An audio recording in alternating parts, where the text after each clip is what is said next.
साथीहरु नमस्ते। तपाईको माझमा आज अलि फरक कुराहरु बसिसकेको छु। म नारायण कणेल। अहिलेसम्म चाहिँ मैले मेरो फेसबुक पेज, फेसबुक अनि टिकटक र युट्युबमा चाहिँ म नेपालमा खिचेको भिडियोहरु अपलोड गर्दै आइरहेको छु। फेरि पनि गर्नेछु किनकि मेरो मोबाइलमा टन्नै भिडियोहरु छन्। र आज पनि तपाईको माझ मैले जिएलपिटीको बारेमा कुरा गर्नेछु। यस वर्षको जिएलपिटीको मौसमी चाहिँ हिजोबाट सुरु भइसकेको छ। 3 को 18 बाट 4 को 8 सम्म। 4 को 8 को 5 बजेसम्म चाहिँ मौसम किकान्छ। मौसम गर्न नबिर्सनु होला। र यस वर्षको सिकेन चाहिँ 2 टाइम हुन्छ। गोजेन र गो गरेर हुन्छ। पहिला चाहिँ एकैचोटी हुन्थ्यो भने अहिले 2 टाइम गरेर हुन्छ। र पैसा चाहिँ उही नै हो। पहिला चाहिँ अब रोकुसेन गएको थियो। अनि अहिले चाहिँ अब अघिल्लो वर्षबाट हो सायद बढाएको नानासेन गएको छ। र मेहनत गर्नु होला, टाइम टन्नै छ।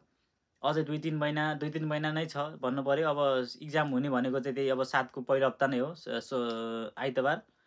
र साइडमा चाइनिज पर्ला नपर्ला भाग्यको खेल हो।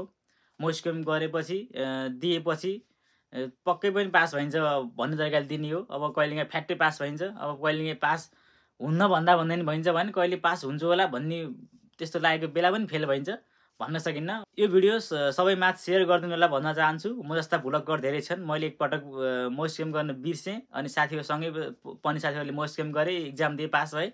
मैले पनि त्यही बेला मौसम गरेको भए पास हुन्थ्यो होला। मैले मौसम गरिनँ, म फेल भएँ। त्यही भएर चाहिँ मौसमी नगर्ने साथीहरु र बिर्सने साथीहरुलाई चाहिँ यो भिडियो सेयर गर्नु होला भन्न चाहन्छु।